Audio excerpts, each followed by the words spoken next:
നമസ്കാരം. സകലമാന കേരളത്തിലേക്ക് സ്വാഗതം. പ്രധാന വാർത്തകൾ നോക്കാം.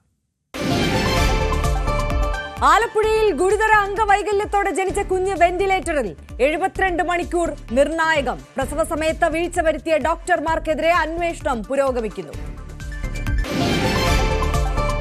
വയനാട് പുൽപ്പള്ളിയിലെ കടുവ വീണ്ടും കാണാമറയത്ത്. ആശങ്കയിൽ പ്രദേശവാസികൾ. അശ്രാന്ത പരിശ്രമം തുടർന്ന് ദൌത്യസംഘം.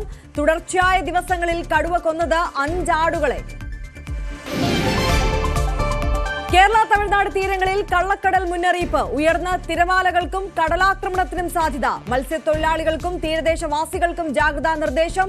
ബീച്ചുകളിൽ സഞ്ചാരികൾക്കും വിലക്ക്. സംസ്ഥാനത്ത് പ്ലാസ്റ്റിക് ഉൽപ്പന്നങ്ങൾക്ക് വില കൂടും. പ്ലാസ്റ്റിക് കുപ്പിക്കുൾപ്പെടെ സെസ് വർദ്ധിപ്പിക്കാൻ ആലോചന. പ്ലാസ്റ്റിക് ഉപയോഗം കുറയ്ക്കുക ലക്ഷ്യമെന്ന് മന്ത്രി എം. രാജേഷ്.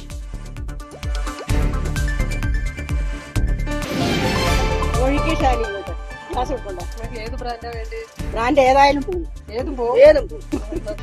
നിങ്ങൾക്ക് ഓരോ ഗ്ലാസ് കുടിച്ചോളണേ. ഇവിടെ കിറങ്ങി കിടക്കരുത് കേട്ടോ. പുരുഷന്മാരെ വിളിച്ചോളി. കോഴിക്കോട് കാരശ്ശേരിയിൽ അനധികൃത മദ്യവിൽപ്പനയ്ക്കെതിരെ സ്ത്രീകളുടെ പ്രതിഷേധം. എക്സൈസിലും പോലീസിലും പരാതി നൽകിയിട്ടും നടപടിയില്ലെന്ന ആക്ഷേപം. സൂചനാ സമരം മാത്രമെന്ന പ്രതിഷേധക്കാർ. തിരുവനന്തപുരം വർക്കല ചെമ്മരുതിയിൽ കിണർ വെള്ളത്തിൽ രാസവസ്തു. കുടിവെള്ളമില്ലാതെ വലഞ്ഞ പ്രദേശവാസികൾ. നടപടിയെടുക്കാത്തതിൽ പഞ്ചായത്തിനെതിരെ പ്രതിഷേധം. വിശദമായി നോക്കാം. ആലപ്പുഴ വനിതാ ശിശു ആശുപത്രിയിൽ ജനിച്ച പൂർണ്ണ അംഗവൈകല്യമുള്ള കുട്ടിയെ ഗുരുതരാവസ്ഥയിൽ ആലപ്പുഴ മെഡിക്കൽ കോളേജ് ആശുപത്രിയിൽ പ്രവേശിപ്പിച്ചു. ശ്വാസകോശ അണുബാധയുള്ള കുട്ടി ഇപ്പോൾ വെന്റിലേറ്ററിൽ തുടരുകയാണ്. 72 മണിക്കൂർ നിർണായകമാണെന്ന് ഡോക്ടർമാർ വ്യക്തമാക്കി. 2.5 മാസം മുമ്പ് ആലപ്പുഴ വനിതാ ശിശു ആശുപത്രിയിൽ ജനിച്ച സുറുമി അനീഷ് ദമ്പതികളുടെ കുട്ടിക്ക് ഗുരുതര വൈകല്യങ്ങളാണുള്ളത്. ഇന്ന് രാവിലെയോടെ ശ്വാസതടസ്സം അനുഭവപ്പെട്ട കുഞ്ഞിനെ മെഡിക്കൽ കോളേജ് ആശുപത്രിയിൽ പ്രവേശിപ്പിക്കുകയായിരുന്നു. അണുബാധയെ തുടർന്ന് ഓക്സിജൻ ലെവൽ താഴുകയും അതീവ ഗുരുതരാവസ്ഥയിലാവുകയും ചെയ്തതോടെ കുട്ടിയെ വെന്റിലേറ്ററിലേക്ക് മാറ്റി. ന്യൂമോണിയ ബാധിച്ചിട്ടുണ്ടെന്ന് ചികിത്സിക്കുന്ന ശിശുരോഗ വിഭാഗം ഡോക്ടർ ജോസ് പറഞ്ഞു. ഇന്ന് ബേബിയോ സുർമി എന്ന കുട്ടി 2 മാസമുള്ള കുട്ടി ഇന്ന് ഏകദേശം 9:30 കഴിഞ്ഞതിന് ശേഷം നമ്മുടെ കുട്ടിയിൽ വരികയും കുട്ടി വന്നപ്പോൾ കുട്ടി വളരെയധികം ഒരു സീരിയസ് സിറ്റുവേഷനിലാണ് എത്തിയത്. ശ്വാസം എടുക്കുന്നതിന് ബുദ്ധിമുട്ടും ശരീരത്തിൽ ഓക്സിജൻ്റെ അളവ് വളരെ കുറഞ്ഞ രീതിയിൽ കാണുകയും ഉടനെ തന്നെ നമ്മൾ ഐസിയുവിൽ മാറ്റുകയും ശരീരത്തിലൊരു അണുബാധയുടെ എല്ലാ ലക്ഷണങ്ങളും കണ്ടതനുസരിച്ച് അതിനുള്ള വിദഗ്ധ ചികിത്സ തുടങ്ങുകയും കുട്ടിക്ക് ശ്വാസം മുട്ടലുള്ളതിനാൽ ഉടനെ തന്നെ പേഷ്യൻ്റ് വെന്റിലേറ്ററാക്കുകയും ചെയ്തിരിക്കുന്നു. ബാക്കി തുടർ ചികിത്സയ്ക്ക് വേണ്ടിയുള്ള എല്ലാ പരിശോധനകളും എടുത്തിട്ടുണ്ട്. അതിൻ്റെ പരിശോധന റിസൾട്ട് അനുസരിച്ച് കൂടുതൽ ചികിത്സകളെ പറ്റി ഞങ്ങളുടെ ഡിപ്പാർട്ട്മെൻറ്റിലെ ബോർഡ് മീറ്റിംഗ് കൂടി തീരുമാനിക്കും. അപ്പോൾ ഇപ്പോൾ കുട്ടി രോഗാവസ്ഥ ഒരു സീരിയസ് സ്റ്റേജിൽ വെന്റിലേറ്ററിലാണ് കുട്ടി ഇപ്പോൾ. ഹൃദയ സംബന്ധമായ ഉൾപ്പെടെ ആരോഗ്യ പ്രശ്നങ്ങളുള്ള കുഞ്ഞിന് മലർന്നു കിടന്ന് ശ്വസിക്കാൻ പോലും ആകില്ല. മൂക്കിലൂടെ ട്യൂബ് വഴിയാണ് ഭക്ഷണം നൽകുന്നത്. ഇടയ്ക്കിടെ അണുബാധയെ തുടർന്ന് ആശുപത്രിയിൽ പ്രവേശിപ്പിക്കേണ്ടതായും വരുന്നുണ്ട്. ഗർഭാവസ്ഥയിൽ വീഴ്ച വരുത്തിയ ലാബ് അധികൃതർക്കും വനിതാ ശിശു ആശുപത്രിയിലെ ഡോക്ടർമാർക്കുമെതിരെ ആരോഗ്യവകുപ്പിന്റെ അന്വേഷണം നടക്കുന്നതിനിടയിലാണ് കുട്ടി ഗുരുതരാവസ്ഥയിൽ ആശുപത്രിയിലുള്ളത്. ന്യൂസ് 18 ആലപ്പുഴ. വയനാട് പുൽപ്പള്ളിയെ വിറപ്പിക്കുന്ന കടുവ വീണ്ടും കാണാമറയത്ത്. RRT സംഘം കടുവയുടെ തൊട്ടടുത്ത് എത്തിയിട്ടും അവസാന നിമിഷം ദൌത്യം പരാജയപ്പെടുകയായിരുന്നു. തുടർച്ചയായ ദിവസങ്ങളിൽ 5 ആടുകളെയാണ് ഇതുവരെ കടുവ കൊന്നത്. തെരച്ചിൽ ഊർജിതമായി തുടരുമ്പോഴും വളർത്തുമൃഗങ്ങളെ പിടികൂടുന്നത് പതിവാക്കിയിരിക്കുകയാണ് കടുവ. ഇന്നലെ അർദ്ധരാത്രി തൂപ്ര അങ്കണവാടിക്ക് സമീപം ചന്ദ്രന്റെ ആടിനെ കടുവ കൊന്നു. ഇതോടെ കടുവ കൊന്ന വളർത്തുമൃഗങ്ങളുടെ എണ്ണം 5 ആയി. ഈ ന്യൂസിൽ ഇങ്ങനെ അമരക്കുഞ്ഞീത്തെ എഴുതി കാണിക്കുന്നതാണ്. ഞാൻ ന്യൂസ് എന്തായിന്ന് കണ്ടുകൊണ്ടിരിക്കുകയായിരുന്നു. 11:45 അപ്പോഴാണ് പെട്ടപ്പെട്ടേന്ന് ഒച്ച ഇട്ടിട്ട് ചാടി എണീപ്പ് ചേട്ടൻ വാതില് ഇത് ജനല് തുറന്നപ്പോഴേനും ഓടുന്ന കണ്ടു. ചേട്ടൻ കണ്ടു. ഞാനിവിടുന്ന് എണീറ്റ് ഓടി വന്ന വാതില് തുറന്ന് പുറത്തിറങ്ങിയപ്പോഴും വാതില് തുറക്കല്ലേന്ന് പറഞ്ഞു. അപ്പൊ തന്നെ ഞാൻ മെമ്പറെ വിളിച്ച് അനിയന്മാരെയൊക്കെ വിളിച്ച് കാര്യം പറഞ്ഞപ്പോ മെമ്പർ പറഞ്ഞ് പുറത്തിറങ്ങല്ലേ, ഇപ്പൊ വരാന്ന് പറഞ്ഞു. അവരിവിടെ തന്നെ ഉണ്ടായിരുന്നു. എല്ലാവരും അപ്പൊ തന്നെ എത്തി. കടുവ വീണ്ടും ഇതേ സ്ഥലത്തേക്ക് വരാനുള്ള സാധ്യത കണക്കിലെടുത്ത് RRT സംഘം ചന്ദ്രന്റെ വീടിനുള്ളിൽ നിലയുറപ്പിച്ചു. 4 മണിയോടെ കടുവ വീണ്ടും വീടിനടുത്തെത്തിയെങ്കിലും മനുഷ്യ സാന്നിധ്യം തിരിച്ചറിഞ്ഞതോടെ രക്ഷപ്പെട്ടു. കടുവ വീണ്ടും വരാൻ സാധ്യതയുണ്ട് എന്ന് മനസ്സിലാക്കി അവിടെ വെച്ചിട്ട് ഇതിനെ മയക്കൂടി വെക്കാനുള്ള ശ്രമങ്ങൾ നടത്തുകയും ചെയ്തു. പക്ഷേ ഫലപ്രാപ്തി കണ്ടില്ല. എന്നാലും നമ്മൾ ഇനിയും ഈ ശ്രമങ്ങൾ തുടരുന്നതാണ്. തൂപ്രയിൽ തെരച്ചിൽ പുരോഗമിക്കുന്നതിനിടെ ആടിക്കൊല്ലി വെള്ളക്കെട്ടിൽ പുല്ലരിയാൻ തോട്ടിലിറങ്ങിയ നാട്ടുകാർ കടുവയെ കണ്ടു. ഞങ്ങളിവിടെ പുല്ലേരിയായിരുന്നു. ഈ സൈഡിൽ കൂടെയാണ് കടുവ ഇറങ്ങി വന്നത്. എന്നിട്ട് ഈ കൊല്ലിലേക്ക് ഇറങ്ങി സൈഡ് പിന്നെ ഒരു കൊല്ലിയാണ്. അത് കഴിഞ്ഞാൽ പിന്നെയും പറമ്പ് തന്നെയാണ്. റബ്ബർ അങ്ങനത്തെ കാര്യങ്ങളൊക്കെ ഉണ്ട്. ഇത് കണ്ടപ്പോ നേരിട്ട് കണ്ടപ്പോ ഒരു ഭയം തോന്നി. പെട്ടെന്ന് ഇതായിപ്പോയി, ഷോക്കായിപ്പോയി.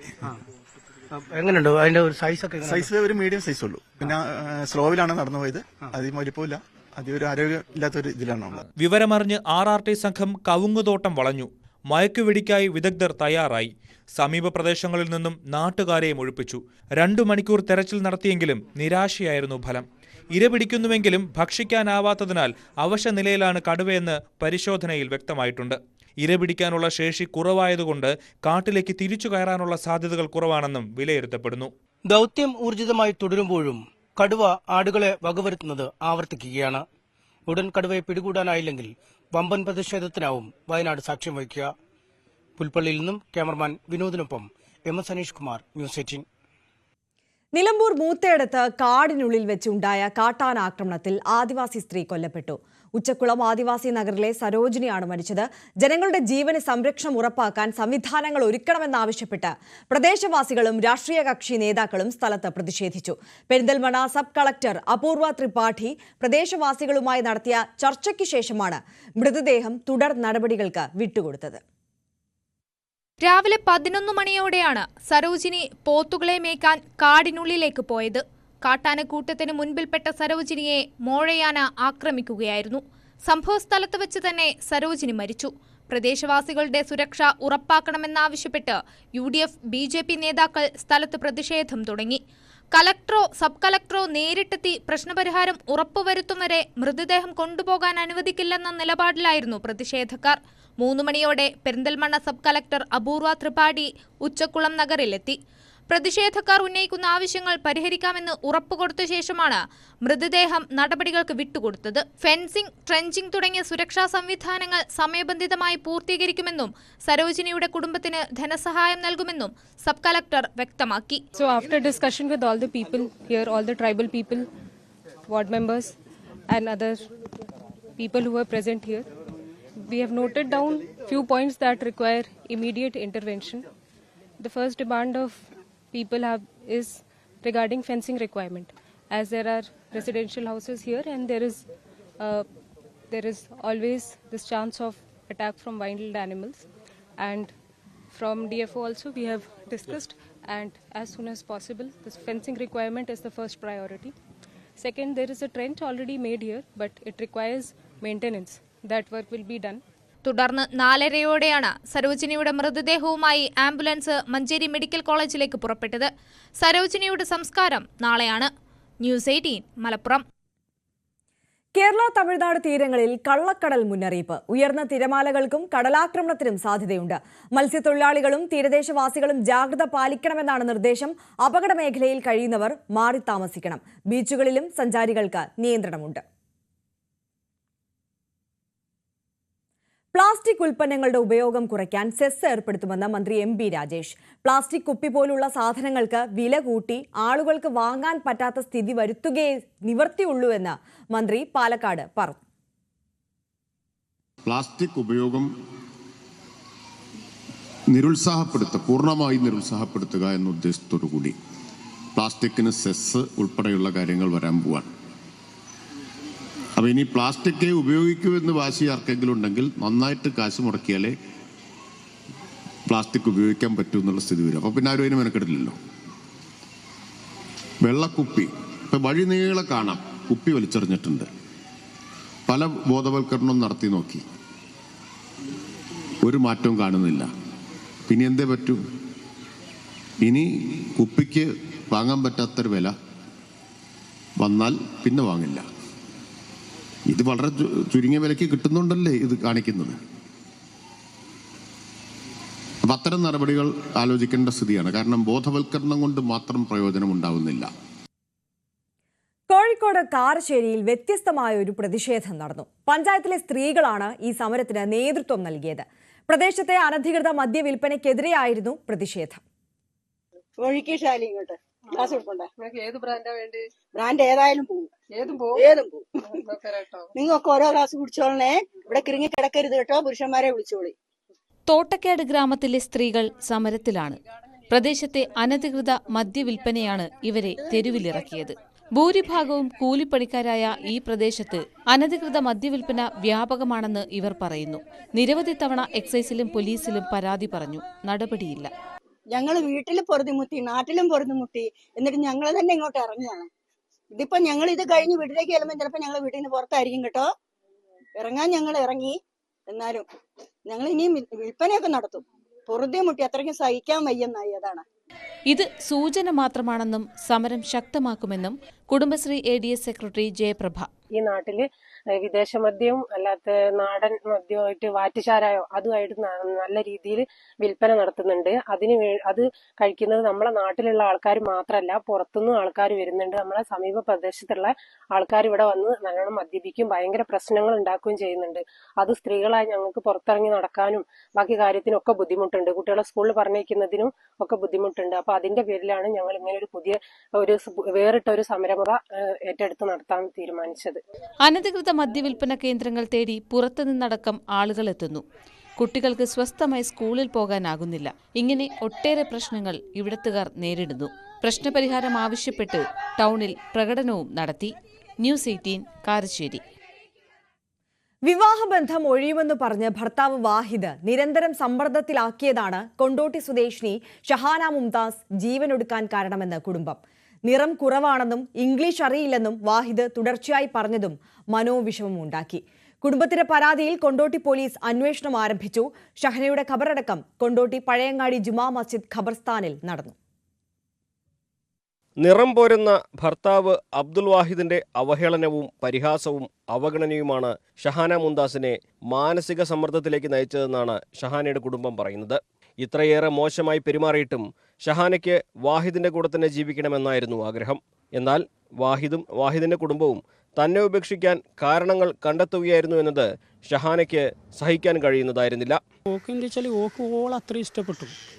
അപ്പം എന്താ വെച്ചാൽ ഇവള് ഇഷ്ടപ്പെട്ടതുകൊണ്ട് ഇതൊന്നും ഈ ഇതും ഡൈവോഴ്സ് ആവുമോ എന്നുള്ളൊരു ഇവൻ വേണ്ടെന്ന് പറയണേ നമ്മൾ മുന്നോട്ട് പോലും. അപ്പോൾ ഇത് നമ്മൾ അറിഞ്ഞാൽ ഡൈവോഴ്സ് ആവുമോ, ഡൈവോഴ്സ് ആണെന്ന് വെച്ചാൽ അങ്ങനെ നോക്കുമെന്നുള്ളതുകൊണ്ട് നമ്മളോട് പറയാതെ മറച്ചു വെച്ചാണ്. ഈ ലാസ്റ്റത്തെ 2 മാസമാണ് നമ്മൾ അറിയുന്നത്. പഠിക്കാൻ മിടുക്കിയായിരുന്ന ഷഹാന മാനസിക സമ്മർദ്ദത്തിന് അടിപ്പെട്ടതോടെ സെമസ്റ്റർ പരീക്ഷകൾ പോലും എഴുതാതെയായി. കോളേജ് അധികൃതർ അറിയിച്ചപ്പോഴാണ് വീട്ടുകാർ വിവരങ്ങൾ അറിയുന്നത്. തുടർന്ന് ഷഹാനയ്ക്ക് കൗൺസിലിംഗും ചികിത്സയും നൽകി. ചില കാര്യങ്ങൾ ഷഹാന കുറിച്ചു വെച്ചിട്ടുണ്ട്. അത് ഫോൺ നമ്മൾ പോലീസിനെ ഏൽപ്പിച്ചിട്ടുണ്ട്. ആർട്ട് എഴുതുക അങ്ങനത്തെ ഒക്കെ ഇതില്ല, അതിലൊക്കെ കുറച്ച് സൂചനകളൊക്കെ ഉണ്ട്. വാഹിദിനും മാതാപിതാക്കൾക്കുമെതിരെ കേസെടുക്കണമെന്നാണ് ഷഹാനയുടെ കുടുംബത്തിന്റെ ആവശ്യം. ഒരു സ്നേഹമായിട്ട് ആരെങ്കിലും ഒരു പ്രതീക്ഷ ആ കുട്ടിക്ക് കൊടുക്കുകയാണെങ്കിൽ ആ കുട്ടി അത് ചെയ്യില്ലായിരുന്നു. അപ്പോൾ അതിന് കൃത്യമായിട്ടുള്ള നടപടി വേണം. അതിന് ഏതറ്റം വരെ ഞങ്ങൾ നിയമപരമായിട്ടുള്ള ഏതറ്റം വരെയും ഞങ്ങൾ പോകും. വാഹന കുടുംബത്തിനെതിരെയാണ്. കൊണ്ടോട്ടി ഡിവൈഎസ്പിയുടെ നേതൃത്വത്തിലുള്ള സംഘം ഷഹാനയുടെ വീട്ടിലെത്തി ബന്ധുക്കളുടെയും കുടുംബാംഗങ്ങളുടെയും വിശദമായ മൊഴി രേഖപ്പെടുത്തി. പരിശോധിച്ച് ഉചിതമായ നടപടിയെടുക്കുമെന്ന് പോലീസ് അറിയിച്ചു. ഷഹാനയുടെ ഖബറടക്കം കൊണ്ടോട്ടി പഴയങ്ങാടി ജുമാ മസ്ജിദ് ഖബർസ്ഥാനിൽ നടന്നു. ന്യൂസ് 18 മലപ്പുറം. ഭർത്താവിൽ നിന്ന് നേരിട്ട അധിക്ഷേപത്തെ തുടർന്ന് കൊണ്ടോട്ടി സ്വദേശിനി ഷഹാന മുംതാസ് ആത്മഹത്യ ചെയ്ത സംഭവത്തിൽ വനിതാ കമ്മീഷൻ സ്വമേധയാ കേസെടുത്തു. ആ പെൺകുട്ടി ആത്മഹത്യയിൽ അഭയം തേടി എന്നത് വേദനാജനകം. വിവാഹബന്ധം തകർന്നു പോയാൽ ജീവിതം തന്നെ തകർന്നു എന്ന ധാരണ ശരിയല്ലെന്നും കമ്മീഷൻ അധ്യക്ഷ പി സതീദേവി പറഞ്ഞു. പത്തനംതിട്ടയിലെ പോക്സോ കേസിൽ വനിതാ കമ്മീഷനും കേസെടുത്തു. പെൺകുട്ടിക്ക് ഇപ്പോൾ പ്രായപൂർത്തിയായതുകൊണ്ട് കമ്മീഷൻ കേസ് രജിസ്റ്റർ ചെയ്തിട്ടുണ്ടെന്ന് അധ്യക്ഷ പി സതീദേവി പറഞ്ഞു. 5 വർഷമായി നേരിട്ട ദുരനുഭവം കുട്ടി രക്ഷിതാക്കളോട് പറഞ്ഞിരുന്നില്ല. വീടുകളിൽ ആശയവിനിമയത്തിന് കുറവുണ്ടെന്നും പി സതീദേവി പറഞ്ഞു. കാസർകോട്ടെ വ്യവസായി അബ്ദുൾ ഗഫൂർ ഹാജി കൊലക്കേസിൽ പ്രതികളെ വീണ്ടും കസ്റ്റഡിയിൽ വാങ്ങാൻ പോലീസ്. പ്രതികളുടെ മൊബൈൽ ഫോണുകളിൽ നിന്നായി 2 ലക്ഷത്തോളം സന്ദേശങ്ങൾ വീണ്ടെടുക്കാനായതോടെയാണ് പുതിയ നീക്കം. കേസിൽ കൂടുതൽ പേർക്ക് പങ്കുണ്ടെന്ന നിഗമനത്തിലാണ് അന്വേഷണ സംഘം. അബ്ദുൾ ഗഫൂർ ഹാജി കൊലക്കേസിൽ പ്രതികളുടെ മൊബൈൽ ഫോൺ അന്വേഷണ സംഘം വിശദ പരിശോധനയ്ക്ക് വിധേയമാക്കിയിരുന്നു. കണ്ടെടുത്തത് 1.25 ലക്ഷത്തിലേറെ സന്ദേശങ്ങൾ. ഡിലീറ്റ് ചെയ്തവയാണ് സൈബർ സെല്ലിന്റെ സഹായത്തോടെ വീണ്ടെടുത്തത്. ഇതോടെയാണ് കേസിൽ കൂടുതൽ പേർ ഉൾപ്പെട്ടിട്ടുണ്ടാകാമെന്ന് നിഗമനത്തിൽ അന്വേഷണ സംഘം എത്തിയത്. പ്രതികളെ കൂടുതൽ ചോദ്യം ചെയ്താൽ നിർണായക വിവരം കിട്ടുമെന്ന പ്രതീക്ഷയിലാണ് അന്വേഷണ സംഘം. ഇതിനായി വീണ്ടും കസ്റ്റഡി ആവശ്യപ്പെട്ടു. പ്രതികളായ ഷമീന എന്ന ജിന്നുമ്മ, TA ഉബൈസ്, അസ് നിഫ ആയിഷ എന്നിവരെ നേരത്തെ 2 തവണ കസ്റ്റഡിയിൽ വാങ്ങിയിരുന്നു. കൊച്ചി, കോഴിക്കോട്, മലപ്പുറം എന്നിവിടങ്ങളിൽ പ്രതികളെ എത്തിച്ച് തെളിവെടുക്കാനാണ് 5 ദിവസത്തെ കസ്റ്റഡി ആവശ്യപ്പെട്ട് അപേക്ഷ നൽകിയത്. ഈ മാസം 20-നാണ് കേസ് പരിഗണിക്കുക. ഇതേ ദിവസം പ്രതികൾ സമർപ്പിച്ച ജാമ്യ ഹർജിയും പരിഗണിക്കും. 2023 ഏപ്രിൽ 14-ന് പുലർച്ചെയാണ് അബ്ദുൽ ഗഫൂർ ഹാജിയെ കിടപ്പുമുറിയിൽ മരിച്ച നിലയിൽ കണ്ടെത്തിയത്. പ്രതികൾ തട്ടിയെടുത്ത 596 പവൻ സ്വർണ്ണാഭരണങ്ങളിൽ 117 പവൻ മാത്രമാണ് ഇതുവരെ കണ്ടെടുക്കാനായത്. ന്യൂസ് 18 കാസർഗോഡ്. കൊല്ലം മയ്യനാട് ആളൊഴിഞ്ഞ പുരയിടത്തിൽ കത്തിക്കരിഞ്ഞ നിലയിൽ മൃതദേഹം കണ്ടെത്തി. കൊട്ടിയം സ്വദേശി ജി ബാബുവിനെയാണ് തീപ്പൊള്ളലേറ്റ് മരിച്ച നിലയിൽ കണ്ടെത്തിയത്. പത്രവിതരണക്കാരനായ ബാബു ബൈക്കിന്റെ താക്കോൽ കാണാനില്ല എന്ന് പറഞ്ഞാണ് വീട്ടിൽ നിന്ന് ഇറങ്ങിയത്. വീട്ടുകാർ തെരച്ചിൽ നടത്തിയെങ്കിലും ഇന്നലെ രാത്രി കണ്ടെത്താനായിരുന്നില്ല. രാവിലെ ഭാര്യ അന്വേഷിച്ചെത്തിയപ്പോഴാണ് ബാബുവിനെ മരിച്ച നിലയിൽ കണ്ടത്.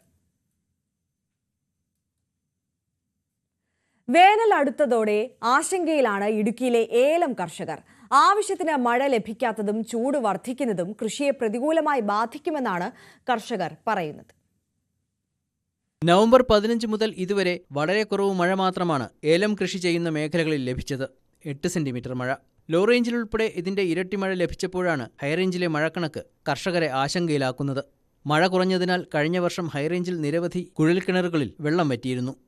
ഉപരിതല ജലസ്രോതസ്സുകളും വറ്റിയതോടെ ഏലച്ചെടികൾക്ക് നനയൊരുക്കാൻ കർഷകർക്ക് കഴിഞ്ഞിട്ടില്ല. സർക്കാർ തലത്തിൽ നമുക്ക് തോട്, അതുപോലെ കുളങ്ങൾ ഒക്കെ നമുക്ക് നിർമ്മിച്ച് സബ്സിഡി നിരക്കിൽ കിട്ടുവാണെങ്കിൽ, അതുപോലെ അതിന് വേണ്ടുന്ന കറണ്ട് സബ്സിഡി നിരക്കിൽ കർഷകർക്ക് കൊടുക്കുകയാണെങ്കിൽ കർഷകർ ജലസേചന പദ്ധതികൾ ചെയ്തുകൊണ്ട് ഏലം നിലനിർത്താൻ നമുക്ക് സാധിക്കും. 2024 ജനുവരി 1 മുതൽ ജൂലൈ 31 വരെ 17,944 ഏലം കർഷകർക്കാണ് കൃഷിനാശമുണ്ടായത്. 4,368 ഹെക്ടറിൽ ഏലം നശിച്ചു. 10,93 ലക്ഷം രൂപയുടെ കാർഷിക നാശനഷ്ടവും ഉണ്ടായി. ന്യൂസ് 18 ഇടുക്കി. തിരുവനന്തപുരം വർക്കല ചെമ്മരുതിയിൽ കിണർ വെള്ളത്തിൽ രാസവസ്തുവിന്റെ സാന്നിധ്യം. പഞ്ചായത്തിൽ പരാതി നൽകിയിട്ടും നടപടിയെടുക്കാത്തതിനെതിരെ പ്രതിഷേധവുമായി നാട്ടുകാർ രംഗത്തെത്തി. ചെമ്മരുതി ഗ്രാമപഞ്ചായത്തിലെ 30ഓളം വീടുകളിലെ കിണർ വെള്ളത്തിലാണ് രാസവസ്തു സാന്നിധ്യം. അസഹ്യമായ ദുർഗന്ധവും രുചിവ്യത്യാസവും അനുഭവപ്പെട്ടതിനെ തുടർന്ന് പരിശോധനയ്ക്കയച്ചു. നവംബർ 6-നാണ് പബ്ലിക് ഹെൽത്ത് ലാബിൽ വെള്ളം പരിശോധിച്ചത്. വെള്ളത്തിൽ ആസിഡിന്റെ അംശം കൂടുതലാണെന്നും ഇത് ആരോഗ്യ പ്രശ്നങ്ങൾക്ക് കാരണമാകുമെന്നും ആരോഗ്യ വിദഗ്ധർ ചൂണ്ടിക്കാട്ടി. നാട്ടുകാരുടെ പരാതിയെ തുടർന്ന് പ്രൈമറി ഹെൽത്ത് സെന്റർ ഉദ്യോഗസ്ഥർ സ്ഥലം സന്ദർശിച്ചു. റെസിഡൻസ് അസോസിയേഷൻ ഗ്രാമപഞ്ചായത്തിൽ മാസ് പെറ്റീഷൻ നൽകി. നടപടി വൈകുകയാണ്. പഞ്ചായത്തിന് പൊല്യൂഷൻ കൺട്രോൾ ബോർഡിൽ നിന്നൊരു ലെറ്റർ അയച്ചിരുന്നു പഞ്ചായത്ത് സെക്രട്ടറിക്ക്. ഈ വെള്ളം ഉപയോഗശൂന്യമാണ്, ഈ വെള്ളം കുടിക്കാൻ ഉപയോഗിക്കരുത്, ഇതിന് എത്രയും പെട്ടെന്ന് ആൾട്ടർനേറ്റ് വാട്ടർ അറേഞ്ച്മെൻറ്റ് ചെയ്യണമെന്ന് ആ ലെറ്ററിൽ പറഞ്ഞിരിക്കുന്നു. കോപ്പി ഞാൻ കാണിക്കാം. അപ്പോൾ ആൾട്ടർനേറ്റ് വാട്ടർ അറേഞ്ച്മെൻറ്റ് പറഞ്ഞിട്ട് ഇപ്പോൾ 3 ആഴ്ചയോളമാവുന്നു. ഇതുവരെ പഞ്ചായത്തിൻ്റെ ഭാഗത്തുനിന്ന് ഒരു നടപടി ഉണ്ടായിട്ടില്ല. മാത്രമല്ല ഇവർക്ക് കുടിവെള്ളം എത്തിക്കാനുള്ള സംവിധാനവും പഞ്ചായത്ത് ഒരുക്കിയിട്ടില്ല. ഈ ഭാഗങ്ങളിൽ ആഴ്ചയിൽ ഒരിക്കൽ മാത്രമാണ് വാട്ടർ അതോറിറ്റിയുടെ ജലവിതരണം. ഇതോടെ വലിയ വില കൊടുത്ത് വെള്ളം വാങ്ങേണ്ട ഗതികേടിലാണ് നാട്ടുകാർ. സമീപത്തെ സ്വകാര്യ പ്രിന്റിംഗ് പ്രസ്സിൽ നിന്നാണ് രാസവസ്തുക്കൾ കിണറ്റിലേക്ക് ഇറങ്ങുന്നത് എന്നാണ് പരാതി. കുറ്റക്കാർക്കെതിരെ നടപടി സ്വീകരിക്കുമെന്ന പഞ്ചായത്ത് ഉറപ്പും പാഴ്വാക്കായി. ന്യൂസ് 18 വർക്കല. പട്ടാമ്പി ഉപജില്ലാ കലോത്സവ മത്സരഫലത്തിൽ നടന്ന അട്ടിമറിയിൽ ഗുരുതര ആരോപണങ്ങളുമായി CPM പ്രതിഷേധം. സ്കൂൾ കേന്ദ്രീകരിച്ച് ഗൂഢസംഘം പ്രവർത്തിക്കുന്നതായി ആക്ഷേപം. ചോദ്യപേപ്പർ ഉൾപ്പെടെയുള്ളവ സ്കൂളിൽ നിന്നും ചോർന്നതായി സംശയിക്കുന്നതായും CPM ആരോപിച്ചു. കുറ്റക്കാർക്കെതിരെ നടപടി വേണമെന്നാവശ്യപ്പെട്ട് സ്കൂളിനു മുന്നിൽ CPM പ്രതിഷേധ സമരം നടത്തി. പട്ടാമ്പി ഉപജില്ലാ കലോത്സവത്തിലെ മത്സരഫല അട്ടിമറിയിൽ വ്യാപക പ്രതിഷേധമാണ് ഉയരുന്നത്. മത്സരത്തിന്റെ പ്രോഗ്രാം കമ്മിറ്റിക്ക് നേതൃത്വം നൽകിയ KPSTA-യുടെ ഗൂഢാലോചനയാണ് അട്ടിമറിക്ക് പിന്നിലെന്ന് CPM ആരോപിക്കുന്നു. എടപ്പലം PTM യത്തീംഖാന ഹയർ സെക്കൻഡറി സ്കൂളിന് മുന്നിൽ പ്രതിഷേധം സംഘടിപ്പിച്ചു. CPM വിളയൂർ പഞ്ചായത്ത് കമ്മിറ്റിയുടെ നേതൃത്വത്തിൽ സ്കൂളിന് മുമ്പിലേക്ക് പ്രകടനവുമായാണ് പ്രവർത്തകർ എത്തിയത്.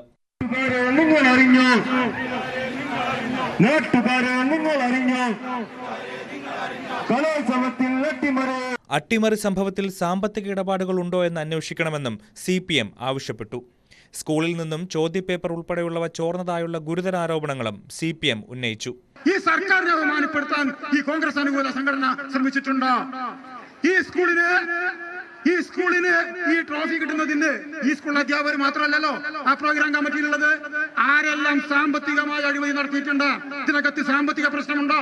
പണത്തിന്റെ ഏർപ്പാട് നടന്നിട്ടുണ്ടോ? ലക്ഷങ്ങളുടെ തിരിമറി നടന്നിട്ടുണ്ടോ? അതും പരിശോധിക്കേണ്ടതുണ്ട്. അങ്ങനെ സ്കൂളിനെ അവമാനിച്ച, ഗവൺമെന്റിനെ അവമാനിച്ച എന്തൊക്കെയോ തിരിമറികൾ നടത്തിയ ഒരു ഗൂഢസംഘം, ആ ഗൂഢസംഘമാണ് ഈ നാടിന്, ഈ സ്കൂളിന് നാണക്കേടുണ്ടാക്കിയത്. ന്യൂസ് 18 പട്ടാമ്പി. വാഹനത്തിനുള്ളിൽ വിഷവാതകം ശ്വസിച്ചുണ്ടാകുന്ന മരണങ്ങളെക്കുറിച്ച് നമ്മൾ പലവട്ടം കേട്ടിട്ടുണ്ട്. എന്നാൽ ഇത്തരം അപകടം ഒഴിവാക്കാൻ ഒരു പുതിയ സംവിധാനമുണ്ടെങ്കിലോ? കണ്ടു നോക്കാം.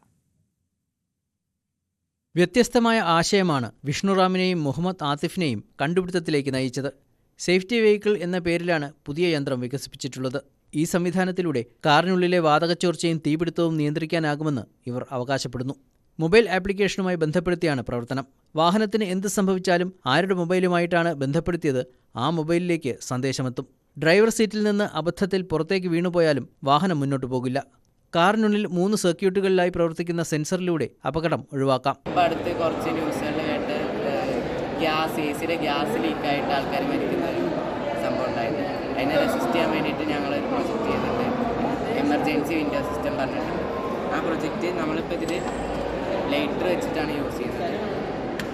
കാറിൻ്റെ ഉള്ളിൽ അടച്ചിടുന്ന ടൈമിൽ കാറിൻ്റെ ഉള്ളിൽ വല്ല ഹാംഫുൾ ഗ്യാസസ് ലീക്ക് ആയിട്ടുണ്ടെങ്കിൽ തന്നെത്താനെ വിൻഡോ താഴെ നമ്മൾ ലൈറ്റർ വെച്ചിട്ടാണ് കാണിക്കുന്നത്. ലൈറ്റർ വെച്ചിട്ട് ഗ്യാസ് ഫ്യൂം ചെയ്യുന്ന ടൈമിൽ തന്നെത്താനെ വിൻഡോ താഴും. ടെക്നിക്കൽ സ്കൂൾ ഫെസ്റ്റിവലിലെ വർക്കിംഗ് മോഡലിൽ ഇവർ 1ാം സ്ഥാനം നേടി. കുറ്റിപ്പുറം ഗവൺമെന്റ് ടെക്നിക്കൽ ഹൈസ്കൂളിലെ വിദ്യാർത്ഥികളാണ് പി വിഷ്ണുറാമും മുഹമ്മദ് ആതിഫും. ന്യൂസ് 18 തിരൂർ. ഗുരുവായൂർ ദേവസ്വത്തിന് കീഴിലുള്ള പാർക്കിംഗ് കേന്ദ്രത്തിൽ ശുചിമുറി സംവിധാനം ഇല്ലാത്തത് ബുദ്ധിമുട്ടാകുന്നു. കേന്ദ്രത്തിന് പുറത്തായി നിർമ്മിച്ച താൽക്കാലിക ശുചിമുറിയിൽ നിന്ന് മാലിന്യം പുറത്തേക്ക് ഒഴുകുന്നതും പരിസരവാസികൾക്കും തീർത്ഥാടകർക്കും ദുരിതമാണ്.